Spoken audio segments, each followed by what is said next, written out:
बाघ की कल्पना करें। बाघ अपनी खूबसूरत धारियों के लिए जाने जाते हैं जो वे हमेशा एक जैसी ही रखते हैं। हालांकि कल्पना करें कि बाघ की धारियां समय समय पर अपना आकार, स्थिति और रंग बदल सकती हैं। जादुई है ना?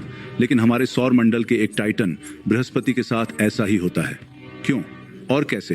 खैर, खगोलविदों के पास शायद इसका जवाब हो। तो आइए देखें। बृहस्पति एक विशाल और आकर्षक ग्रह है। जब आप दूर से इसकी तस्वीर देखते हैं तो यह एक सुंदर सूर्योदय देखने जैसा लगता है।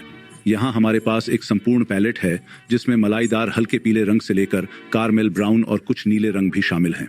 बृहस्पति एक आकर्षक स्थान है जो हमारे सूर्य की तरह ही ज्यादातर हाइड्रोजन और हीलियम से बना है। हालांकि इसके निर्माण के दौरान इसमें इतना पदार्थ इकट्ठा नहीं हुआ कि यह एक तारा बन सके। इसके बजाय यह गैस का एक विशाल गोला बन गया जिसके अंदर 1300 से ज्यादा पृथ्वी समा सकती थी। बृहस्पति पर काले और हल्के बादलों के ये दिलचस्प पैटर्न हैं जो ग्रह के चारों ओर बारी बारी से बैंड में घूमते हैं, जैसे कि विशाल धारियां। इन गहरे रंग की पट्टियों को बेल्ट कहा जाता है और हल्के रंग की पट्टियों को जोन कहा जाता है। वास्तव में यह इस मामले में अद्वितीय नहीं है। पृथ्वी और बृहस्पति दोनों के वायुमंडल में ये शानदार पैटर्न है। बस इतना है कि पृथ्वी पर इनमें से कुछ ही हैं, लेकिन बृहस्पति पर बहुत ज्यादा हैं। ये बेल्ट भूरे और बेज रंग के क्यों हैं? इन्हें ग्रह के वायुमंडल में हाइड्रोजन, हीलियम और अन्य ट्रेस तत्वों के संयोजन से समझाया जा सकता है।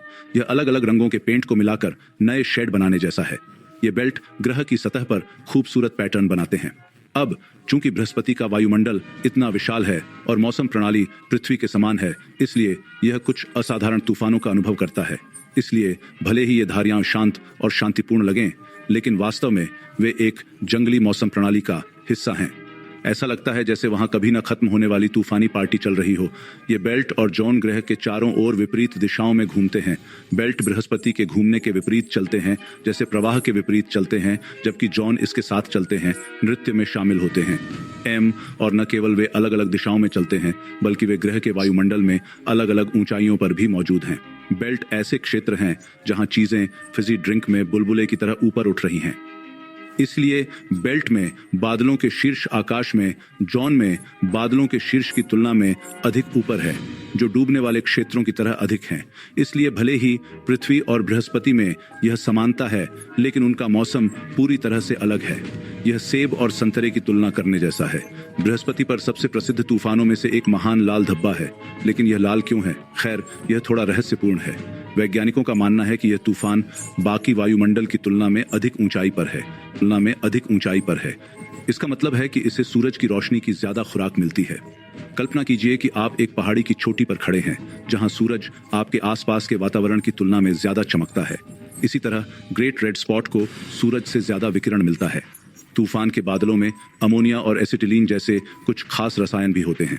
जब इन रसायनों को वह अतिरिक्त विकिरण मिलता है तो वे एक अनोखे तरीके से प्रतिक्रिया करते हैं, जिससे तूफान को उसका अलग लाल रंग मिलता है। यह ब्रह्मांडीय रंगमंच में एक विशेष प्रभाव की तरह है। वैसे भी धारियां बहुत अच्छी लगती हैं और सब कुछ, लेकिन उनके आसपास बड़ा रहस्य क्या है? खैर, आप देखिए, एक दिन वैज्ञानिकों ने बृहस्पति के अंदर से सतह से लगभग 30 मील नीचे से डेटा देखने का फैसला किया और बृहस्पति के रहस्यों में झांकने के बाद उन्होंने कुछ अजीब देखा।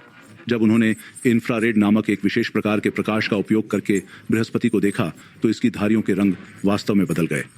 सामान्य तस्वीरों में हल्के और क्रीमी रंग के हल्के बैंड इंफ्रारेड दृश्य में गहरे हो जाते हैं। पहले बेल्ट के रूप में दिखने वाले गहरे बैंड अब इंफ्रारेड में चमकते हैं। यह कुछ दिलचस्प संकेत देता है। बृहस्पति पर बेल्ट में जॉन की तुलना में पतले बादल हैं। ऐसा लगता है कि बेल्ट ने पारदर्शी कपड़े पहने हैं, जबकि जॉन में घने बादल हैं, जैसे कि शराबी जैकेट। इसलिए हम सामान्य तस्वीरों में जो गहरे बैंड देखते हैं वे इंफ्रारेड में चमकीले हो जाते हैं, जो संकेत देते हैं कि ये बेल्ट में प्रकाश को अवरुद्ध करने वाले बादल कम होते हैं। लेकिन यहाँ सबसे अजीब बात है, हर कुछ सालों में कुछ न कुछ बदलता रहता है। ये ऐसा है जैसे बृहस्पति पर मौसम एक जंगली रोलर कोस्टर की सवारी से गुजरता है।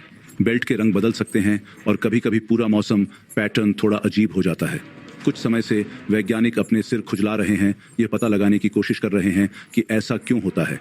इसलिए उन्होंने इसकी जांच करने के लिए जूनो नामक एक विशेष अंतरिक्ष यान का उपयोग करने का फैसला किया है। 2016 के बाद से जूनो बृहस्पति के बारे में बहुत सारी जानकारी इकट्ठा कर रहा है, जैसे कोई जासूस सुराग इकट्ठा कर रहा हो। जूनो जिस चीज पर नजर रख रहा है वह है बृहस्पति का चुंबकीय क्षेत्र।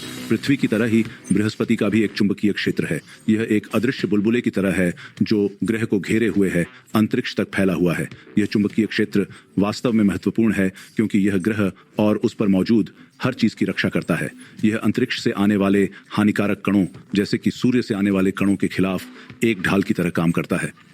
लेकिन बृहस्पति हमसे कहीं ज्यादा बड़ा है, इसलिए उसका सुरक्षा कवच ज्यादा मजबूत है। चुंबकीय क्षेत्र डायनेमो नामक किसी चीज से उत्पन्न होते हैं जो ग्रह के अंदर एक बड़े घूमते हुए चालक द्रव की तरह होता है। यह द्रव ग्रह के अंदर गहराई में हो रही किसी नृत्य पार्टी की तरह घूमता और घूमता है। इसलिए वैज्ञानिक पिछले कई सालों से जूनो द्वारा एकत्र किए गए डेटा को देख रहे हैं और उन्होंने कुछ दिलचस्प पाया है। बृहस्पति के चुंबकीय क्षेत्र की अपनी छोटी छोटी हरकतें हैं, जैसे कि जब आप समुद्र में लहरें देखते हैं। वैज्ञानिक इन हरकतों को मरोड़ दोलन कहते हैं, जो कि लहर जैसी हरकतों को कहने का एक फैंसी तरीका है। यह ऐसा है जैसे बृहस्पति अपना चुंबकीय नृत्य कर रहा हो। अब आइए कल्पना करें कि बृहस्पति के अंदर उबलते सूप का एक विशाल बर्तन है।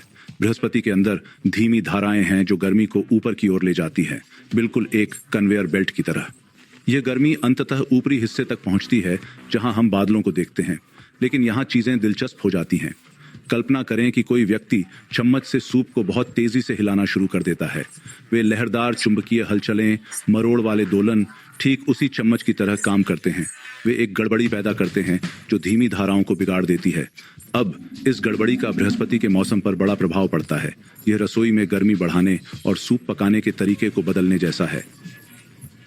बादलों में ऊपर उठने और डूबने के पैटर्न, जिन्हें हम अपवेलिंग और डाउनवेलिंग कहते हैं, सभी आपस में मिल जाते हैं। सूप में एक बवंडर। हमारे चतुर वैज्ञानिकों ने भी कुछ खास बात नोटिस की। बृहस्पति के भूमध्य रेखा के पास उन्होंने चुंबकत्व का एक केंद्रित स्थान खोजा जिसे ग्रेट ब्लू स्पॉट कहा जाता है। और अंदाजा लगाइए क्या, यह स्थान धीमा हो रहा है, जैसे कि यह अपनी सामान्य तेज गति से विराम ले रहा हो।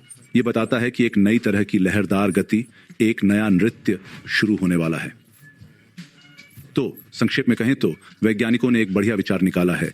ये लहरदार चुंबकीय हलचलें, मरोड़ वाले दोलन बृहस्पति के अंदर धीमी धाराओं को बाधित करते हैं, बादलों के पैटर्न को बिगाड़ते हैं और खराब मौसम का कारण बनते हैं।